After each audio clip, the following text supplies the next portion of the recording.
vez que todos os dias da minha vida eu passo as minhas tardes com vocês, os residentes que passam comigo, definindo quais pacientes nós vamos indicar a revascularização e qual paciente vamos manter em tratamento clínico.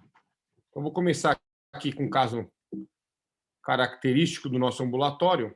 Então, um homem de 68 anos, que é hipertenso e diabético, vocês têm um apreço especial para essa comorbidade, a diabetes. Ele se apresenta com quadro inicial de angina CCS2, está parcialmente limitado às atividades habituais, mas está vivendo bem sua vida. E depois que otimizou o beta-bloqueador, ficou completamente assintomático. Quando eu falo que está vivendo sua vida, é que o CCS2 é aquele paciente que tem angina, mas ele não está deixando de fazer nada. É um sintoma que muitas vezes ele vai se adaptando a ele. Depois que a gente otimizou a dose de beta-bloqueador e atingiu a frequência preconizada, o paciente ficou assintomático. Ele traz um cateterismo, onde ele tem uma lesão de 80% na descendente anterior terço médio, uma lesão na circunflexa de 70%, uma lesão na coronária direita mais distalmente de 80%, e a ventriculografia ela é completamente normal. Pergunto para você se esse paciente tem indicação de revascularização do miocárdio, uma vez que é um homem de 68 anos, diabético, triarterial. Vejam vocês que as indicações prognósticas elas são muito limitadas.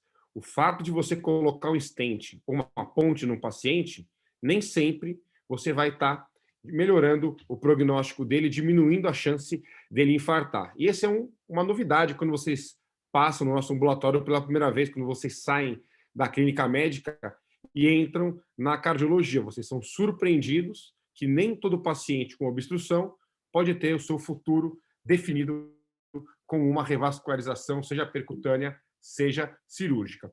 Isso porque a aterosclerose é uma doença democrática que continua progredindo, independente do paciente ser revascularizado ou não. A aterosclerose continua progredindo nos leitos nativos, continua progredindo nos enxertos e muitas vezes comprometendo um eventual stent, podendo levar aí a uma neoaterosclerose. Então, nem todo paciente com obstrução em alguma coronária, independente do grau de obstrução, vai se beneficiar do tratamento de revascularização. E vocês são obcecados por revascularização porque na clínica médica vocês só estudam o paciente agudo.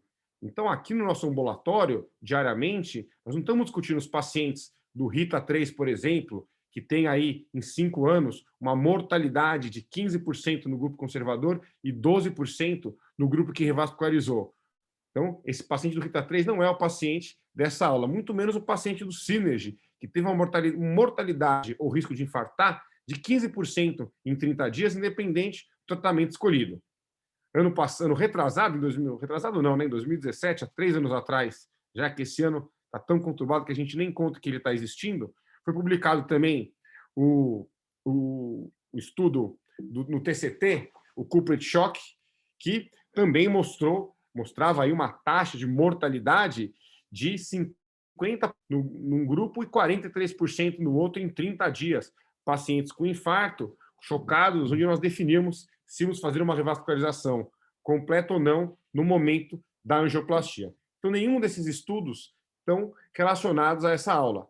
O nosso paciente, o paciente coronariano, ele tem um espectro de doença. O espectro agudo é o espectro de maior mortalidade. E o espectro estável tem um risco muito menor de evento ao longo de 1, 2, 3, 5 anos. E esse risco de evento ele vai ser maior de acordo com algumas características anatômicas e clínicas desse paciente que tem doença arterial coronária estável. Então, tenha muita calma antes da tomada de decisão no paciente que tem angina estável, síndrome coronariana crônica. Ele é um paciente que a gente pode muito bem conversar, pedir exames, e vão ser raríssimas as situações onde nós vamos ter que indicar uma revascularização prognóstica e ainda mais uma revascularização de urgência no cenário da doença coronária estável. Então, na nossa cabeça, quando a gente for tomar a decisão, vai ter aqui esses 4 pontos sempre. Primeiro, as características anatômicas da cineangiocoronariografia. Será que é um paciente que tem uma lesão de tronco, tem uma lesão de DA proximal, tem lesão em artéria derradeira, ou tem outras lesões em artérias proximais? Em relação à função ventricular, somos obcecados pela disfunção ventricular secundária à doença isquêmica do coração. Será que é possível reverter uma ICC revascularizando o paciente? Então, a perda de fração de ejeção secundária à isquemia é algo que sempre é levado em consideração na tomada de decisão para revascularizar um paciente.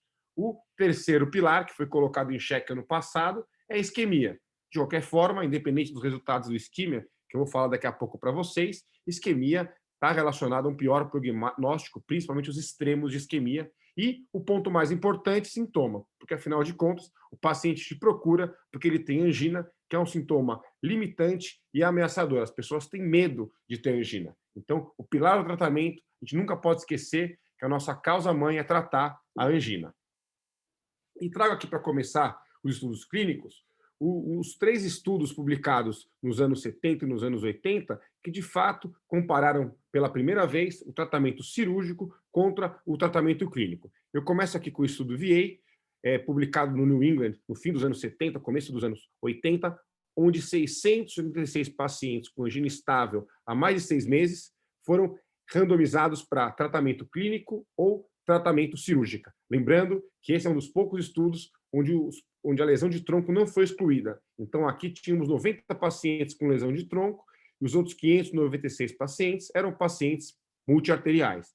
E era uma época onde a mortalidade cirúrgica era muito maior do que a mortalidade que temos hoje. Veja que a mortalidade em 30 dias do estudo foi de 5,6%.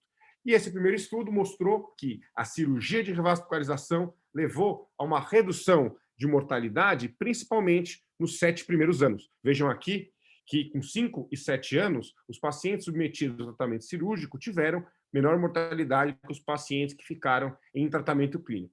Entretanto, no fim do segmento, em 11 anos, os dois grupos se igualaram. Esse benefício inicial da cirurgia se diluiu, muito porque os pacientes nessa época só recebiam enxertos venosos. Então, conforme as pontes foram fechando, o benefício da cirurgia foi deixando de existir. E aqui à direita, os pacientes que não tinham lesão de tronco, ou seja, um grupo já de menor complexidade geográfica, desde o começo não houve benefício do grupo cirúrgico em relação ao grupo clínico. Quando nós fazemos uma análise, uma subanálise dos pacientes que tinham alto risco angiográfico, esse benefício foi ampliado e se sustentou ao longo de 11 anos. Vejam que mesmo no fim do segmento, houve uma redução de mortalidade com significância estatística nos pacientes que foram revascularizados. Em contrapartida, quando analisamos os pacientes de baixa complexidade geográfica, o tratamento clínico e o tratamento cirúrgico se mantiveram constantes ao longo do tempo. E o segmento de muito longo prazo, publicado no Circulation em 1992, mostra que mesmo para os pacientes de muito alto risco, aqui no VA, a partir dos 15 anos, esse benefício da cirurgia já não existiu. Então, nesse primeiro estudo que eu acabei de mostrar para vocês, mesmo em pacientes de alta complexidade geográfica, o benefício cirúrgico se estendeu até 10, 11 anos. A partir desse momento, foi igual ter tratamento clínico ou tratamento cirúrgico. E o segundo estudo que eu queria comentar é o estudo European Coronary Surgery, um estudo muito parecido, e vejam que aqui foram incluídos apenas homens, 767 homens, todos abaixo de 65 anos, com fração de ejeção acima de 50% e todos multiarteriais. E o segmento aqui de 12 anos, o grupo cirúrgico teve uma redução de mortalidade em relação ao grupo clínico. Mas esse benefício se deu, mais uma vez, pelos pacientes que tinham maior gravidade anatômica. Então, aqui, no grupo A, estão os pacientes que não tinham lesão em descendente anterior proximal e não teve diferença ser randomizado para o grupo clínico ou para o grupo cirúrgico. Aqui, o grupo B, os pacientes que tinham a presença de estenose na região proximal da descendente anterior, um território dito como nobre. E no segmento em 10 anos, o tratamento clínico foi inferior à cirurgia, ou seja, a cirurgia reduziu a mortalidade em 10 anos. E aqui, em C, os pacientes que tinham lesão de tronco. Estamos na era onde os pacientes com lesão de tronco ainda eram incluídos nos estudos. E, apesar de terem apenas aqui 60 pacientes com lesão de tronco, o que impossibilita que a significância estatística apareça, houve uma redução numérica de mortalidade né, os pacientes cirúrgicos tiveram melhor sobrevida quando comparados com os pacientes clínicos, embora aqui, pelo pequeno número de pacientes, não seja possível avaliar a significância estatística. Outro dado interessante do European Coronary Surgery Survey foi que os pacientes com isquemia tiveram maior benefício da cirurgia quando comparado com aqueles que não tinham isquemia. Não só a presença de isquemia, como a gravidade de isquemia. Então, aqui, a tabela A são pacientes com teste ergométrico normal. Tanto fez operar ou ficar em tratamento clínico. No grupo B, os pacientes com uma positividade no ergométrico. Novamente, apesar de uma redução numérica da mortalidade dos pacientes em tratamento cirúrgico, não foi possível aqui a significância estatística. Já em C, pacientes que tinham um teste ergométrico de alto risco. Aí sim, aparece o benefício prognóstico da cirurgia. Então, aqui, já estamos construindo um raciocínio onde aparecer um benefício estendido da cirurgia nos pacientes com lesão de tronco, com lesão em DA proximal e que tinham isquemia significativa no teste ergométrico, por exemplo. E, por fim, terminando aqui esses 3 estudos, né, chamados de estudos pivotais, estudos que nortearam as diretrizes de revascularização por muitos anos, trago o estudo CAS, publicado o seu segmento de 10 anos no Circulation em 1990. O estudo CAS foi um estudo que incluiu 780 pacientes, todos abaixo de 65 anos. Era ainda permitido incluir lesão de tronco, mas essa lesão tinha que ser menor que 70%. Então, tinham poucos pacientes aqui, se eu não me engano, 14 pacientes, que tinham lesão de tronco entre 50% e 70%. E o estudo CAS excluiu pacientes com disfunção grave, com disfunção abaixo de 35%, e também excluiu pacientes com angina limitante CCS3 ou CCS4. E eles eram randomizados para tratamento clínico ou revascularização do miocárdio. E vai ter uma subanálise, uma análise pré-especificada em 3 grupos. Os pacientes que tinham angina estável e fração de ejeção acima de 50%, os pacientes com angina estável e fração de ejeção entre 35% e 50%, e um grupo de pacientes assintomáticos que não tinham angina, mas já tinham tido infarto nos 6 meses anteriores à randomização. Vejam que a população geral, quando nós comparamos de forma geral tratamento clínico contra tratamento cirúrgico, não teve diferença a longo prazo, em 10 anos, em relação à sobrevida. E as 2 curvas, ao longo do tempo, sempre caminharam sobrepostas. Nem no curto, nem no médio, nem no longo prazo, a cirurgia se mostrou superior nessa população geral. Quando fazemos uma análise de porcentagem livre de morte e infarto, acrescentamos infarto à mortalidade, o resultado é muito semelhante à mortalidade. A cirurgia não foi superior ao tratamento clínico. E vejam que a mortalidade em 10 anos foi de mais ou menos 20%. 80% dos pacientes estavam vivos aí em 10 anos. Vamos fazer agora a análise dos subgrupos pré-estabelecidos. Então, aquele grupo B, pacientes com angina e fração de ejeção menor que 50%, ou seja, um grupo um pouco mais grave, já tinha algum grau de disfunção, a cirurgia foi superior ao tratamento clínico quando estamos pensando em sobrevida. A sobrevida da cirurgia foi 30%, enquanto a sobrevida do tratamento clínico foi de apenas 59%. Pacientes com algum grau de disfunção ventricular tiveram uma mortalidade importante no segmento de 10 anos. E, quando falamos aqui de mortalidade geral e infarto, não temos diferença, mas o N foi muito pequeno, apenas 54 pacientes nesse grupo. Quando juntamos o grupo B e o grupo C, ou seja, mais ou menos pacientes com fração de ejeção abaixo de 50 e pacientes que infartaram, o benefício da cirurgia é muito semelhante à análise anterior. Vejam que a sobrevida da cirurgia foi de 79% em 10 anos, enquanto a sobrevida do grupo clínico foi de 61%, mais uma vez mostrando um benefício em mortalidade, um desfecho duro muito importante quando analisamos esse grupo. Então, outra coisa muito importante é que esses estudos todos tinham muitas limitações. Por quê? Estou falando de estudos dos anos 70, anos 80, ou seja, o tratamento clínico era outro tratamento, basicamente estavam usando apenas beta-bloqueador e nitrato. Não tinha estatina de alta potência, não tinha aspirina, não tinha rivaroxabana, dose vascular, e a cirurgia era basicamente com enxertos venosos. Os enxertos arteriais ainda estavam engatinhando. Então, os pacientes recebiam basicamente 3 pontos de Saphera. Outra limitação importante é que eram basicamente os homens incluídos. As mulheres não estavam presentes nesses estudos. Então, não dá para generalizar para a população geral. Dá para generalizar esses 3 estudos para os homens. E, por fim, eram excluídos praticamente todos os pacientes acima de 65 anos. Esses estudos se limitam à população mais jovem, que naturalmente é uma população de menor risco de apresentar evento. Então, justamente aquelas pessoas que vão se beneficiar de tratamentos mais agressivos, que são os idosos, estão excluídos desses trabalhos. Mas esses 3 trabalhos, esses estudos pivotais, guiaram nossas diretrizes e muitas das indicações que nós usamos hoje para revascularizar os pacientes, pensando em prognóstico, vieram desses estudos dos anos 70 e dos anos 80.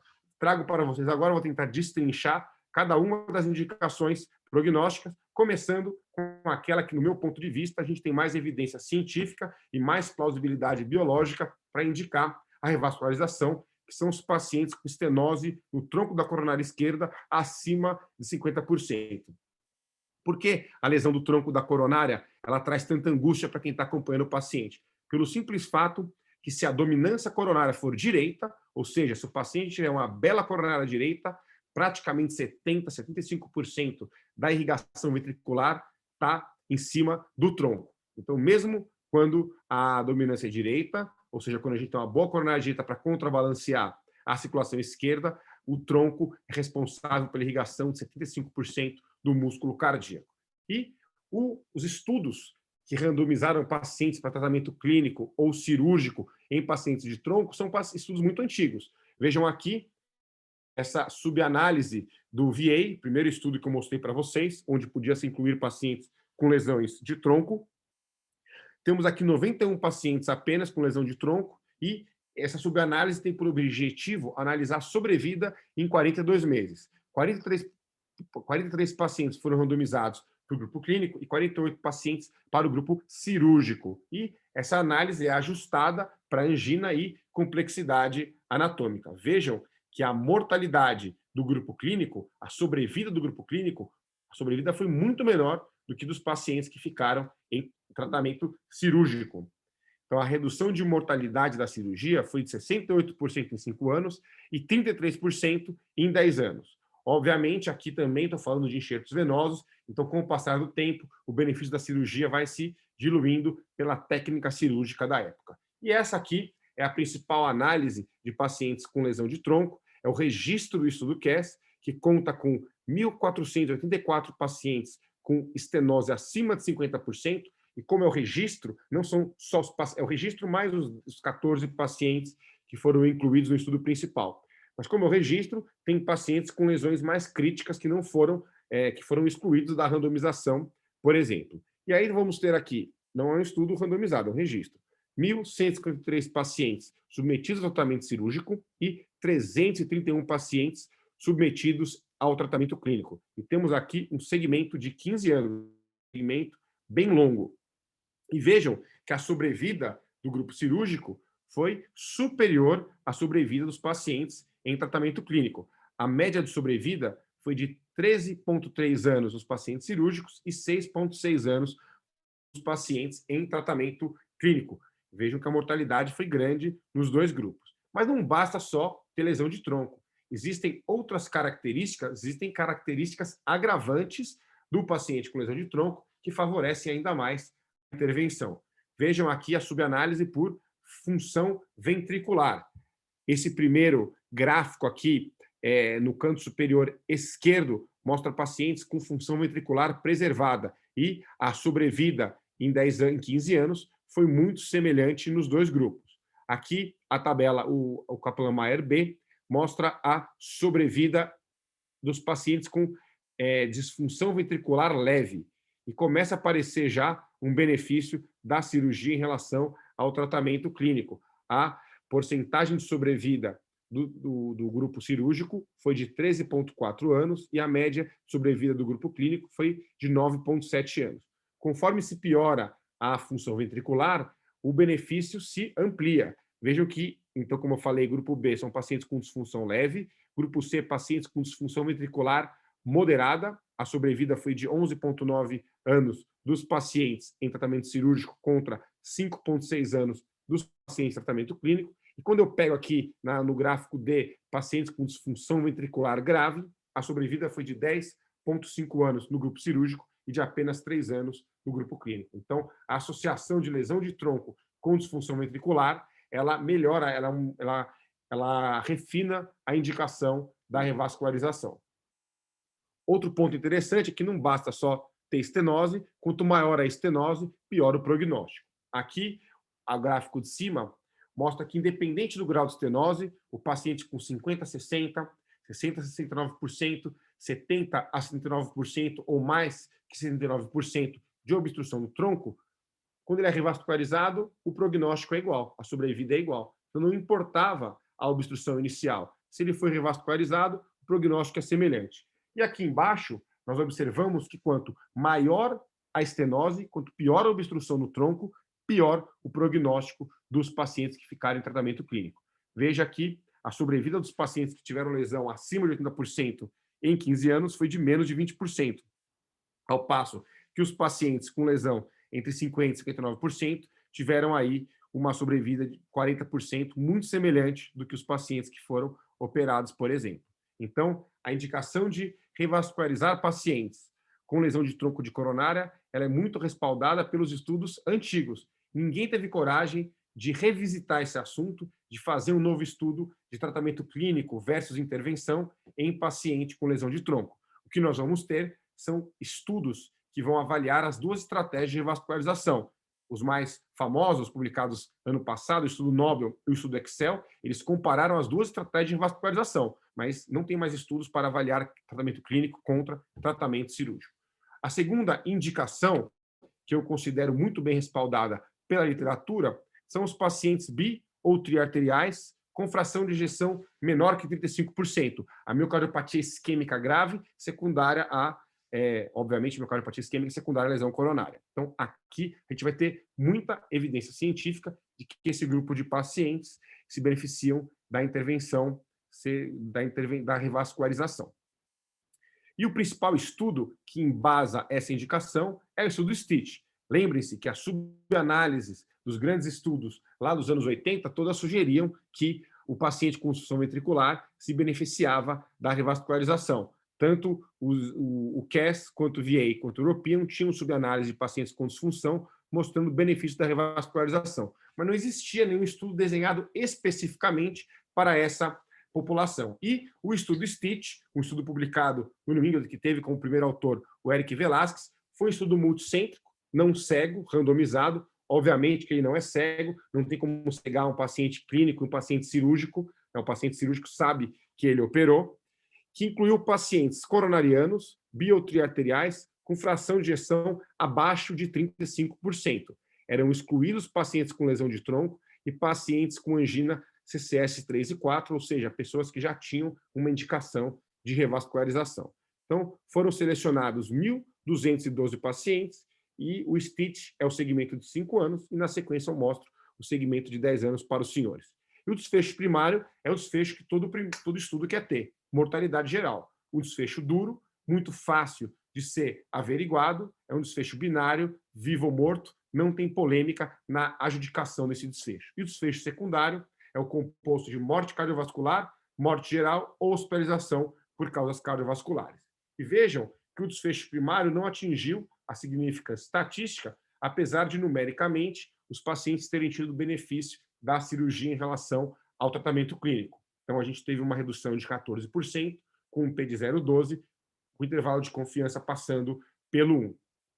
Em relação aos desfechos secundários, a mortalidade por causas cardiovasculares bateu na trave. Então, a cirurgia reduziu 19%, com um intervalo de confiança exatamente no 1 e um P batendo no 0,05. Então, alguns vão falar que teve uma redução de morte cardiovascular. Mas trave não é gol, linha não é fora, linha é dentro, então não vai contar. Mortalidade por qualquer causa, ou hospitalização por insuficiência cardíaca, o grupo que foi submetido à cirurgia teve uma redução de 16% aqui, com significância estatística, mas é um desfecho secundário. Então, está apenas levantando uma hipótese. Nós não podemos tomar isso como verdade absoluta. Vejam vocês aqui que as curvas de Kaplan-Meier, elas são muito a cirurgia começa pior, obviamente, um paciente triarterial com disfunção ventricular grave, a cirurgia tem uma mortalidade maior que o tratamento clínico. Então, é esperado que no primeiro ano, o paciente que ficou em tratamento clínico vá melhor que aquele que operou. Mas já depois do primeiro ano, as curvas começam a se igualar. Com 2 anos, as curvas começam a se abrir a favor da cirurgia. E veja que o Kaplan-Meier aqui dá a impressão de que se a gente continuar seguindo esses pacientes por mais tempo, essa curva vai se abrir e o benefício vai aparecer. De qualquer forma, vale a pena falar para os senhores que as análises essa análise do STITCH 5 anos, ela é em intention to treat, ou seja, eu randomizei um paciente para cirurgia, randomizei outro para tratamento clínico. O paciente clínico, eventualmente, ele pode operar no meio do caminho. Isso é chamado de crossover. Em 5 anos, quando fizemos análise dos per treatment, ou seja, os pacientes que realmente operaram contra os que realmente ficaram em tratamento clínico, já houve uma redução de mortalidade. Então, a conclusão do STITCH 5 anos é que começar com o tratamento clínico não impacta no prognóstico, uma vez que você corrija isso ao longo do tempo. Mas quem operou já tinha ido melhor do que quem, de fato, ficou em clínico com 5 anos. E trago aqui para os senhores a publicação do STITCHES, que é o segmento de 10 anos do STITCH, foi publicado, foi apresentado no American College em Chicago em 2016, eu estava presente nessa brilhante apresentação, e aquilo que nós imaginávamos que fosse acontecer se concretizou. Em 10 anos, apareceu o benefício da cirurgia em relação ao tratamento clínico, tanto no per-treatment como no intention to treatment. Vejam que a mortalidade foi muito alta em 10 anos nos dois grupos, o grupo cirúrgico com mortalidade de 58,9% e o grupo clínico com uma mortalidade de 66% em 10 anos, levando a uma redução com significância estatística de 16% de mortalidade em 10 anos. Então, vejo que o paciente precisa aguentar 10 anos, precisa ter uma expectativa de vida para 10 anos para usufruir desse potencial benefício da cirurgia de revascularização. E todos os desfechos secundários foram favoráveis à revascularização quando comparado com o tratamento clínico. Então, vejam aqui as curvas de Kaplan-Meier, uma redução de 16% com NNT de 14, ou seja, para cada 14 pacientes que eu opero, basta operar 14 pacientes para ter uma redução de mortalidade. Houve redução de morte cardiovascular de 21%, e quando vemos o composto de morte por qualquer causa e hospitalização por causa cardíaca, também houve uma redução de 28% desse desfecho da cirurgia quando comparado com o tratamento medicamentoso. Então, a cirurgia para o paciente com disfunção ventricular se mostra muito respaldada na medicina baseada em evidência. Vou mostrar para vocês também essa subanálise do Dr. Panza, publicada no JACC, entre o STITCH 5 anos e o STITCH 10 anos. Então, aqui é uma subanálise do STITCH 5 anos, onde ele tentou encontrar algumas variáveis que tinham impacto prognóstico naqueles pacientes randomizados lá atrás com disfunção ventricular e miocardiopatia isquêmica.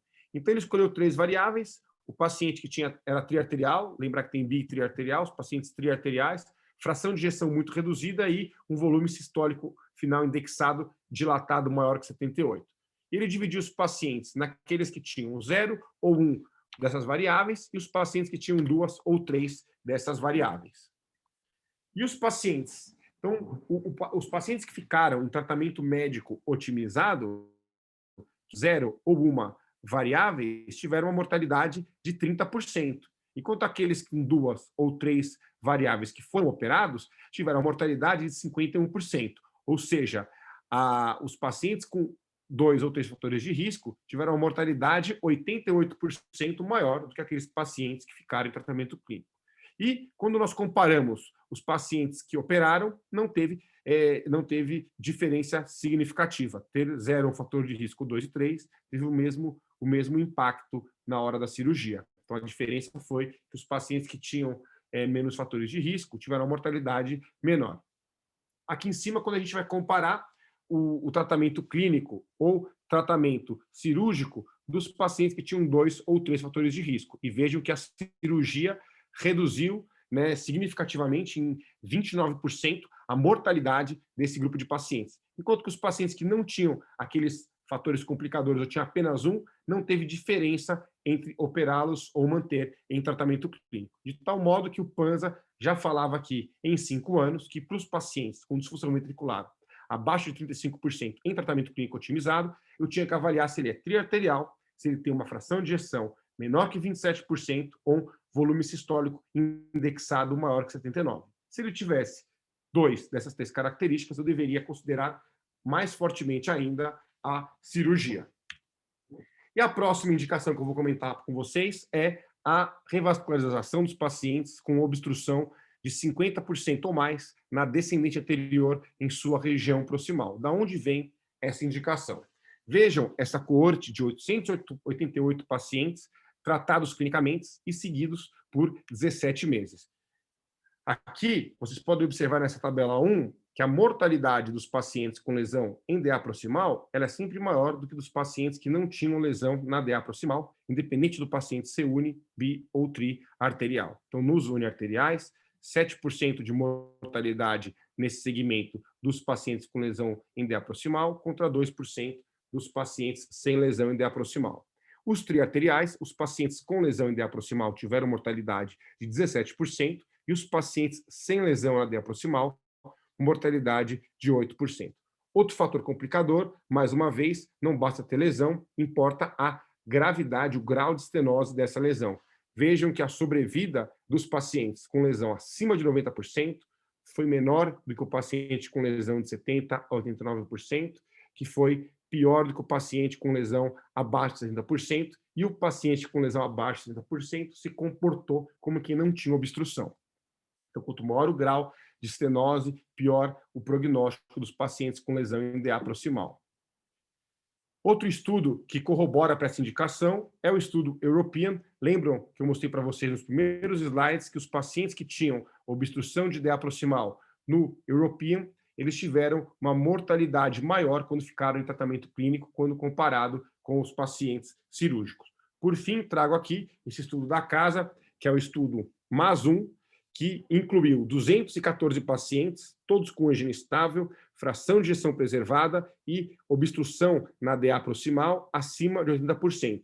E randomizou para 3 estratégias. Uma estratégia de angioplastia com balão, lembrar que nos anos 90 não tinha stent, então era só a balonização da obstrução, um grupo clínico e um grupo submetido ao tratamento cirúrgico. Vejam que é um estudo unicêntrico, com apenas 214 pacientes, com 70 pacientes em cada braço. Mas um estudo muito bem desenhado, que mostrou que a taxa de sobrevida livre de evento, ou seja, morte, infarto e AVC, no grupo cirúrgico foi menor do que no grupo clínico, que foi menor que no grupo submetido à angioplastia com balão. O pior tratamento aqui foi a angioplastia com balão, foi pior que o clínico, e o grupo cirúrgico foi o melhor de todos. Mas quando a gente observa apenas mortalidade, tanto fez operar, como mantém clínico, como submeter o paciente à angioplastia por balão. Então, a indicação de diretriz de revascularizar a DA proximal, ela não é tão bem respaldada em estudos como é, por exemplo, a indicação de tronco e de paciente com disfunção ventricular secundária isquemia. Vou falar agora um pouco para vocês da indicação baseada na porcentagem de isquemia, e vocês estão todos curiosos para falar um pouco do estudo isquemia. Mais uma vez, o estudo europeu, que eu mostrei para vocês, só para recapitular, mostrou que quanto maior o grau de isquemia, pior o prognóstico dos pacientes que ficavam em tratamento clínico. Mas estou falando de uma era muito antiga, onde o tratamento clínico e o tratamento cirúrgico eram muito diferentes do que temos hoje em dia. Mas o grande estudo que levou que as diretrizes incluíssem essa indicação foi esse estudo do Hashimovic, publicado no Circulation em 2003, mas é um estudo observacional de 10 mil pacientes que foram submetidos a algum tipo de ao estresse perfusional. E avaliava-se a conduta nos 60 dias iniciais depois dessa prova de estresse farmacológico. E aí a gente ia definir se eles eram cirúrgicos ou clínicos de acordo com a conduta tomada nos primeiros 60 dias. Desses pacientes, 671 foram revascularizados e 9.956 ficaram em tratamento clínico. E vejam que quem não tinha isquemia, o tratamento de revascularização foi pior do que ficar em tratamento clínico. A mortalidade foi de 6,3% daqueles pacientes que operaram, contra 0,7% dos pacientes que ficaram em tratamento clínico. Conforme se aumenta a carga isquêmica, se mostra um possível benefício da revascularização. Os pacientes que tinham entre 1 e 5%, tanto fez operar ou ficar em tratamento clínico, a mesma coisa com quem tinha 5 a 10%. Mas os pacientes que tinham entre 11 e 20% já se beneficiaram da cirurgia. A cirurgia teve uma mortalidade de 3,3, enquanto o tratamento clínico de 4.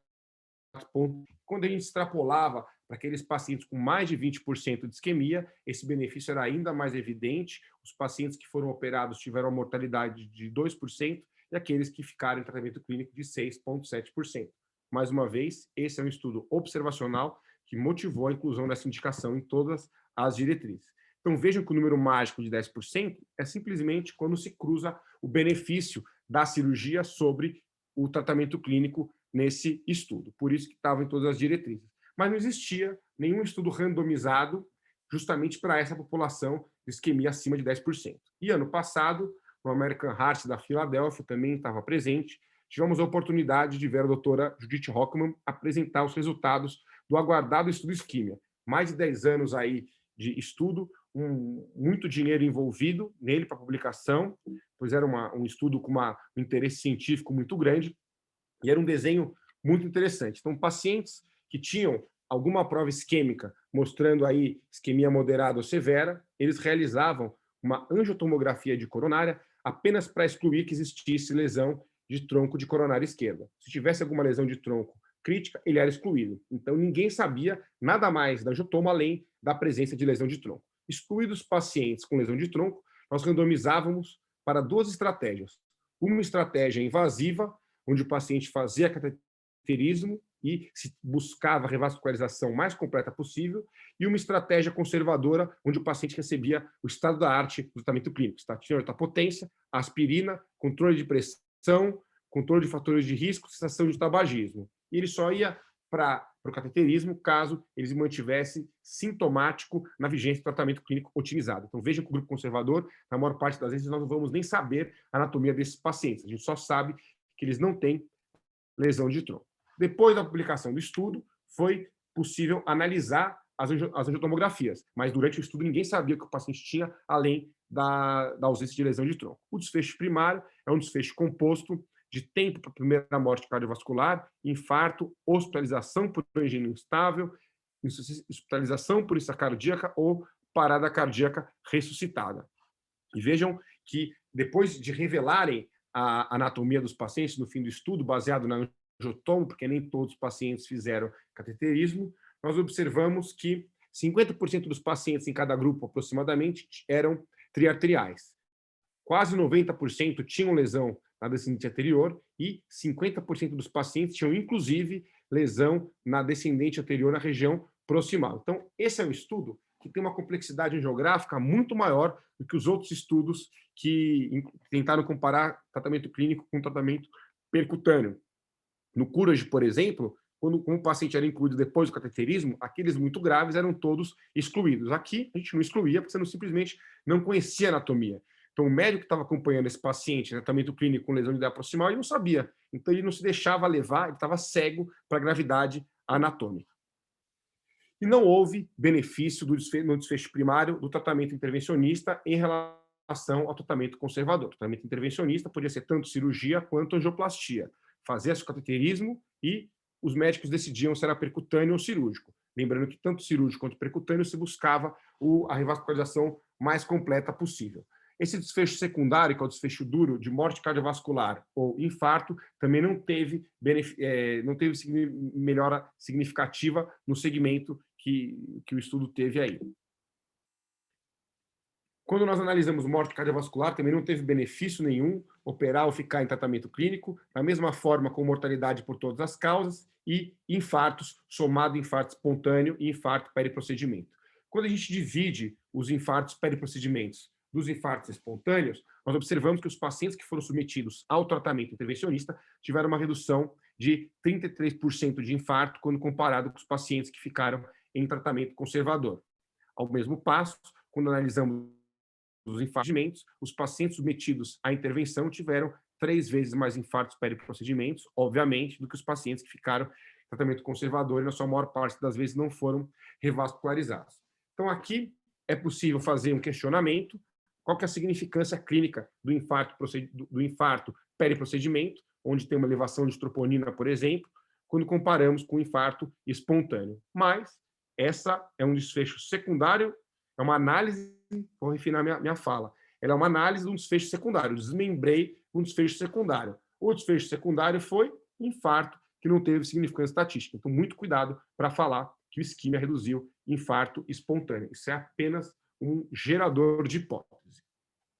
A última indicação prognóstica é a indicação de operar pacientes com com obstrução em uma artéria derradeira acima de 50%. E vejam que essa indicação não está referenciada na diretriz europeia de cardiologia. Por quê? Ninguém teve coragem de incluir esses pacientes em nenhum estudo. Então, essa é uma indicação baseada em opinião especialista por plausibilidade biológica. Então, passei com vocês aqui todas as evidências prognósticas de revascularização.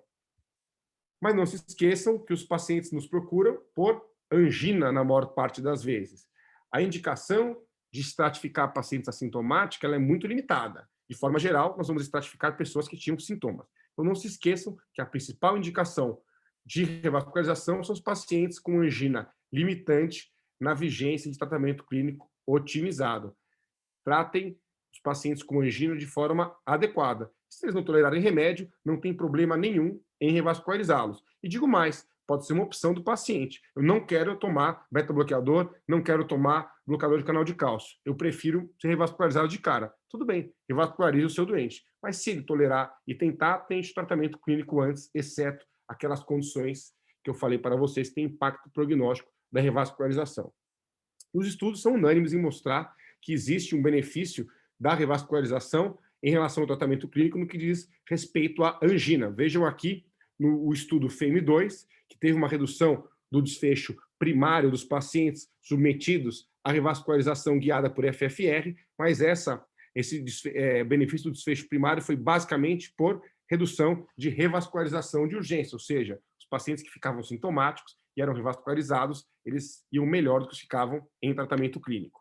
E quando nós olhamos só para a angina, o estudo FAME já mostra que, com um mês, tem uma redução significativa da angina dos pacientes que foram submetidos ao tratamento percutâneo, quando comparado àqueles que foram submetidos ao tratamento clínico. Embora os pacientes que tiveram o tratamento clínico otimizado também melhoraram a angina em relação ao baseline. Veja que o baseline era 67% de angina e os pacientes em tratamento clínico foram para 28,5%. Mas os pacientes que foram revascularizados percutâneo, a redução de angina foi de 70% para 10%. Esse benefício se dilui ao longo do tempo, mas mantém significância estatística. Mesmo em 3 anos, os pacientes que foram submetidos à revascularização percutânea tiveram menos angina do que os que ficaram em tratamento clínico. O estudo COURAGE, que randomizou pacientes com isquemia documentada ao tratamento clínico ou tratamento percutâneo, também mostra aqui com 1 e 3 anos, houve benefício da revascularização quando comparado ao tratamento clínico, mas em 5 anos não teve diferença de estar livre de angina nos 2 grupos. Essa é uma subanálise do estudo SYNTAX, onde se comparava o tratamento percutâneo com o tratamento cirúrgico. E vejam que ambos os tratamentos tiveram um impacto importante na redução da frequência de angina, da limitação física, da qualidade de vida e uma melhora da satisfação do tratamento. Então, operar ou revascularizar de forma percutânea melhorou o sintoma de forma muito parecida nos 2 grupos. E o isquímia também tem a sua análise, publicada no New England, de qualidade de vida. Então, os pacientes que foram submetidos ao tratamento invasivo tiveram uma redução significativa de angina quando comparado com aqueles que ficaram em tratamento clínico. Isso foi avaliado através do score de Seattle. Então, eles melhoraram a angina quando foram submetidos à revascularização. E vejam aqui que interessante que em 3 meses, os pacientes que tinham angina semanal e foram submetidos ao tratamento cirúrgico tiveram uma redução de 45% dos sintomas quando comparado aos pacientes que ficaram em tratamento clínico. 45% dos pacientes que tinham angina semanal estavam livres de angina com 3 meses. E apenas 15% dos pacientes que ficaram em tratamento clínico conseguiram ficar livres de angina com 3 meses.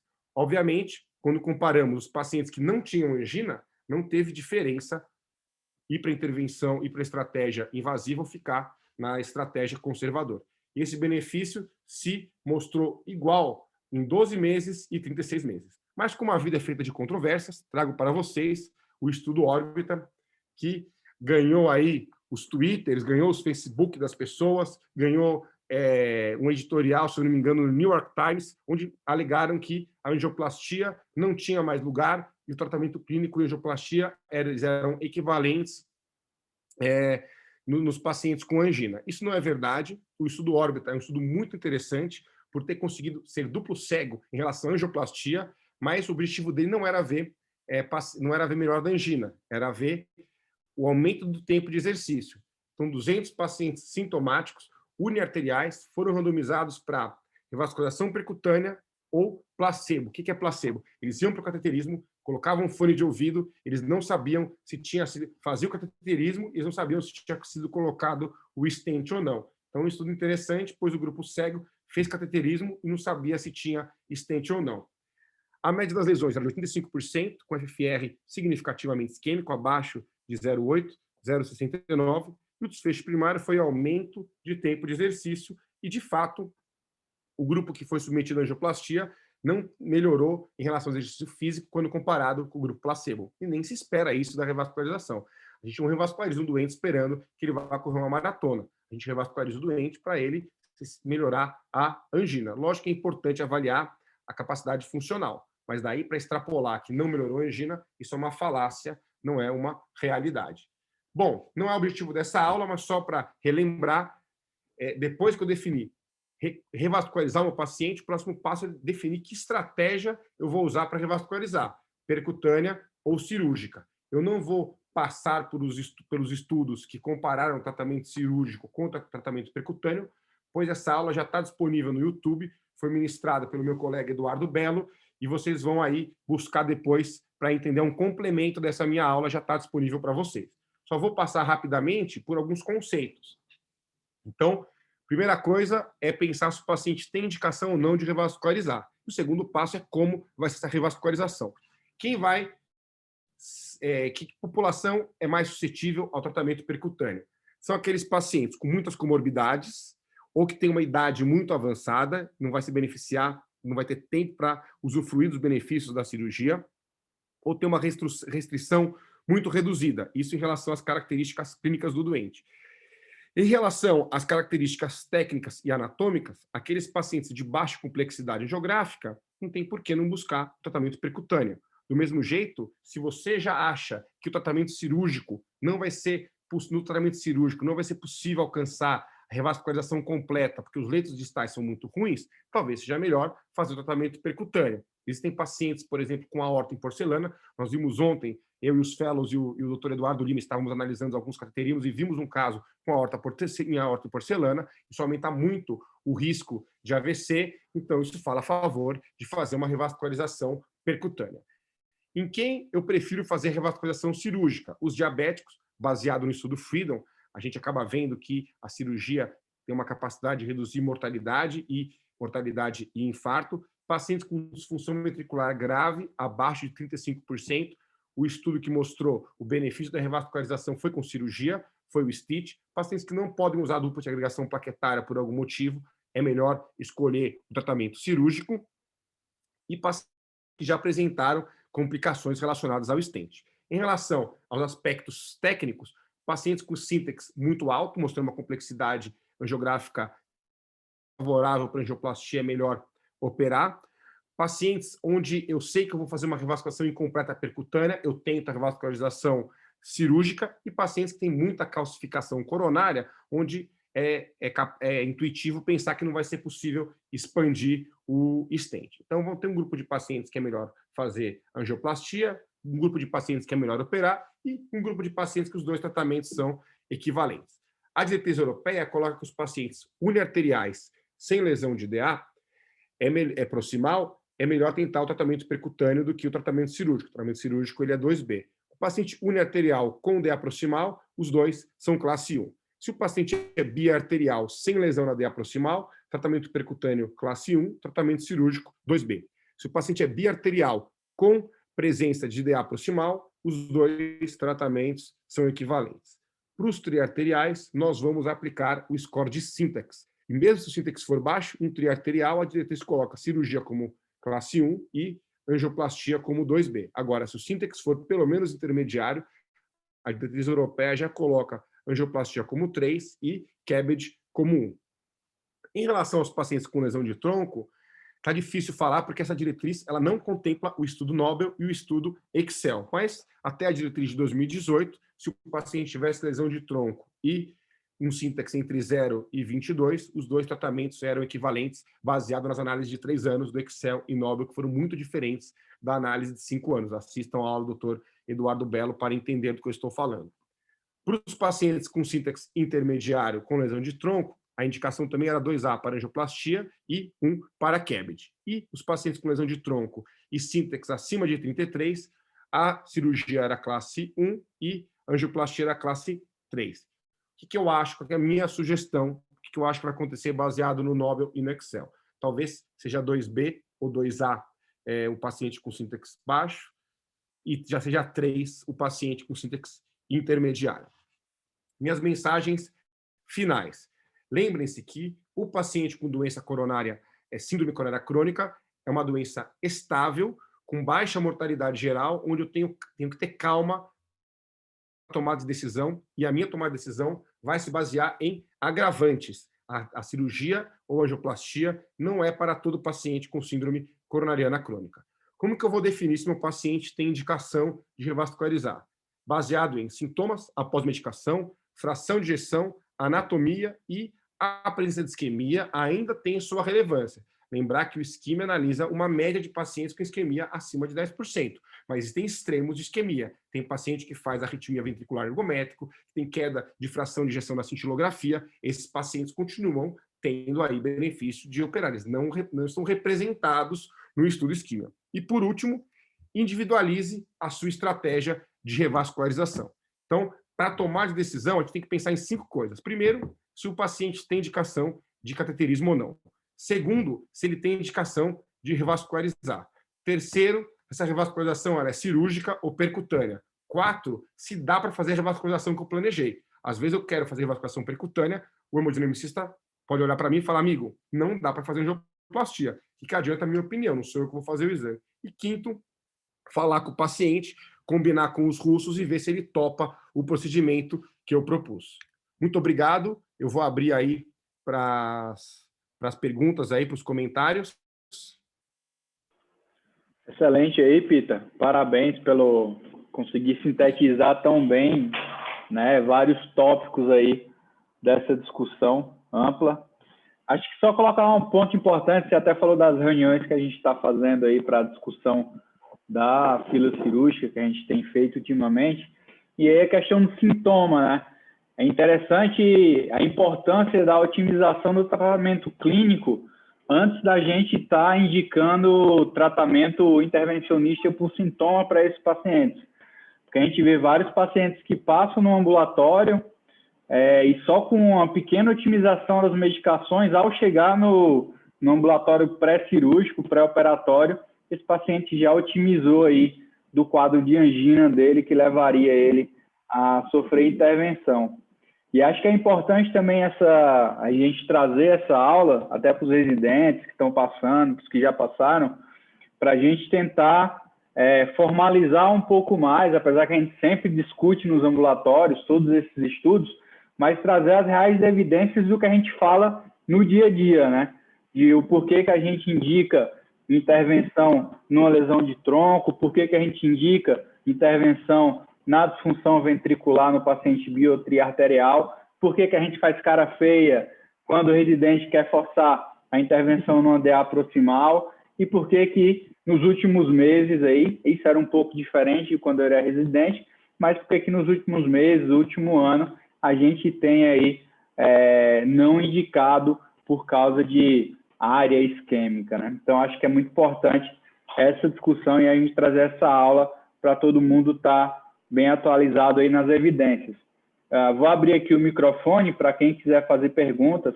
Eu vi que o Eduardo Moreira, o Edu Belo estão por aí também, se quiserem fazer alguma pergunta.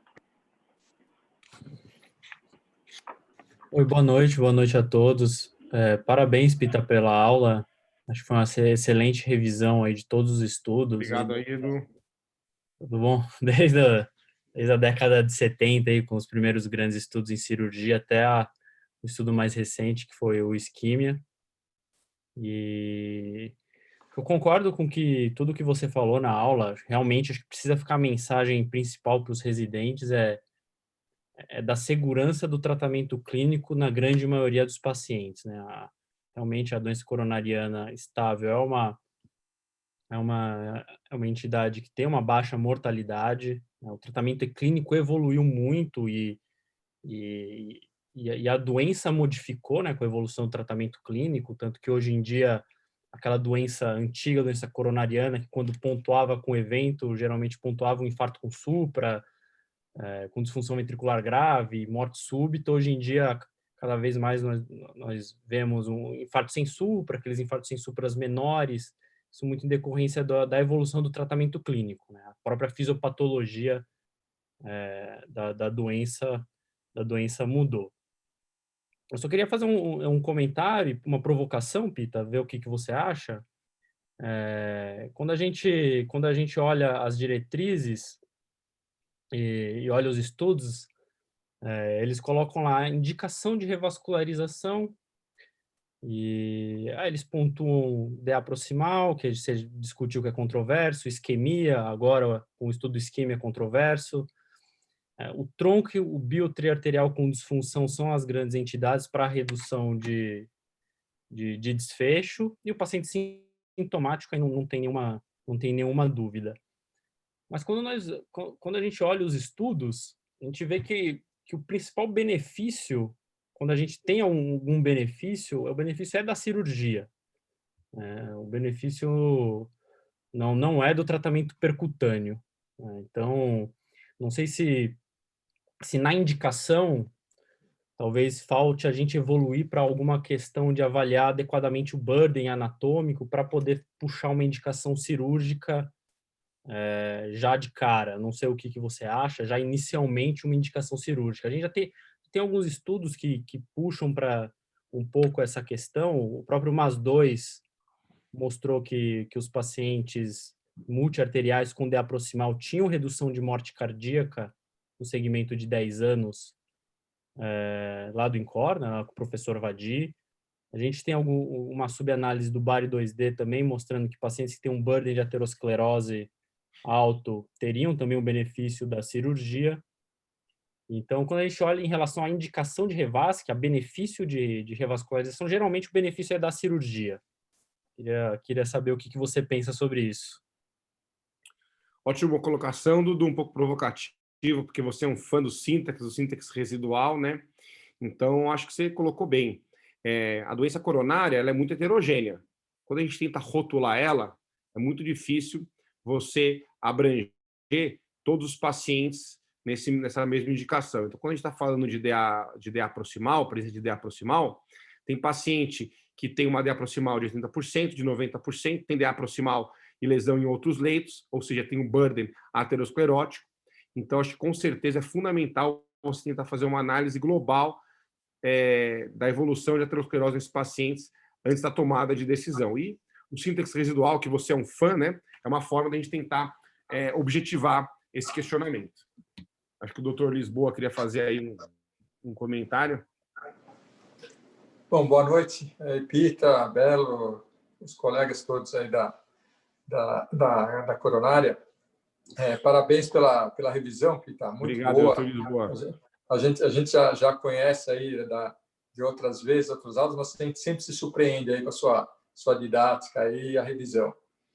Eu gostei bastante da intervenção do Belo também, em relação à revascularização, né? Nós estamos acostumados já de algum tempo, não era assim, mas de algum tempo, a falar como revascularização uma coisa única, né? Cirurgia e hemodinâmica. E alguns estudos, o Belo mostrou bem aí, quer dizer, o BARI 2D, o próprio MAS nosso, né? Quer dizer, o benefício da cirurgia ele acaba sendo, a longo prazo, maior, né? Por mais que a gente entenda o grande avanço da hemodinâmica, em longo prazo, o benefício da cirurgia acaba sendo maior, né? E o que a gente também vê nesses estudos que você mostrou, em relação à sobrevida, né, que é um desfecho duro, quer dizer, a cirurgia consegue, em vários deles, mostrar um benefício. Isso ainda considerando que muitos desses estudos tem o que você falou lá no final do crossover, né? Então, tem muitos estudos que a sobrevida fica igual, mas quando você vai ver, o crossover é diferente, né? Então, acho que isso é importante ficar assim na memória, em que quando você faz uma intenção de um tratamento clínico de maneira correta, quer dizer, esse paciente tem que ser muito bem seguido de perto, porque a gente sabe aí que vários estudos, a gente tem aí 30%, às vezes 40% de crossover, né? Então, quer dizer, apesar do benefício do tratamento clínico, esse paciente tem que estar um pouco mais perto. E uma outra observação que eu ia dizer aí em relação à cirurgia, né, é que, da revascularização especificamente, é que muitas vezes a gente considera como a angioplastia um passo anterior à cirurgia, né? Vamos dilatar, se a angina não melhorar ou se não melhorar a função, a gente indica a cirurgia. E muitas vezes isso daí acaba prejudicando um pouco o resultado cirúrgico, né? Em relação à revascularização, em relação ao enxerto que vai ser utilizado, né? Então, acho que a ideia de que, uma vez revascularizado, quer dizer, o paciente tem que ver se ele se beneficia com a angioplastia, ele vai para a cirurgia, para a angioplastia. Se for para a cirurgia, com a cirurgia. Essa ideia de dar uma chance, fazer uma angioplastia para depois ir para a cirurgia, muitas vezes pode prejudicar o resultado da cirurgia. Então, acho que esse detalhe que a gente tem que pensar quando indicar uma revascularização. Excelente aí, doutor Luiz, boas colocações, né? Acho que o primeiro ponto, acho que eu até comentei em alguns estudos, todo estudo de tratamento clínico para tratamento cirúrgico, o crossover é muito mais o clínico para o cirúrgico, porque a intervenção acaba sendo logo depois da randomização. Então, poucos pacientes do grupo cirúrgico acabam tendo a cirurgia negada depois da randomização. Por outro lado, no tratamento clínico, ao longo do tempo, eles vão operando. Então, os estudos que mostraram equivalência de cirurgia e tratamento clínico, a gente tem que falar que é o tratamento clínico inicial. E começar o tratamento clínico não tem prejuízo em relação à cirurgia, mas você tem que estar atento para indicar a cirurgia ou o tratamento percutâneo quando o paciente tiver sintoma refratário ou a condição dele mudar. O paciente tem fração de ejeção de 50% e vai para 33%, 34%. E ganhou a indicação de revascularização. E o segundo ponto também é fundamental, você tem que ter muito bem estabelecido qual que é a estratégia de revascularização. Não adianta justamente um paciente que, vou colocar um paciente extremo, por exemplo, um paciente que tem um paciente triarterial com alta complexidade angiográfica, com disfunção ventricular, não adianta tentar o tratamento percutâneo. Esse grupo tem um benefício exclusivo da cirurgia. Reduzir a mortalidade dele, reduzir a taxa de infarto, está diretamente relacionado a bypassar todas as lesões e colocar os enxertos. Da mesma forma, se um paciente tem uma complexidade angiográfica baixa, ele está muito sintomático, né, e é possível fazer tratamento percutâneo, quase, né, não tem sentido você submeter ele a um tratamento muito mais invasivo para reduzir a angina dele. Então, você tem que ter na sua cabeça qual é a estratégia inicial. E, geralmente, o paciente que você vai indicar para tratamento percutâneo, se não der certo, você vai mandar para cirurgia, ele já é, obviamente, cirúrgico. Mas eu como clínico, quero ter as duas opções, né? Eu quero poder sempre escolher, né, de acordo com o perfil dos meus pacientes. E sempre colocar que a gente é muito apegado às indicações prognósticas, mas mais de 50% dos pacientes são revascularizados por angina, né? As revascularizações prognósticas são indicações de exceção. Bom, acho que já são 9h06 aqui, vamos tentar manter a liturgia do nosso horário. Acho que não tem nenhuma pergunta no chat, né, Pablo? Então, a gente queria agradecer a presença de todos e semana que vem, quinta-feira, vamos ter aí mais uma aula /reunião. Quem tiver disposto também, amanhã, na hora do almoço, tem a reunião do nosso grupo em que vai ser discutido artigos científicos. Muito obrigado aí. Boa noite a todos. Parabéns. Tchau, parabéns. Valeu.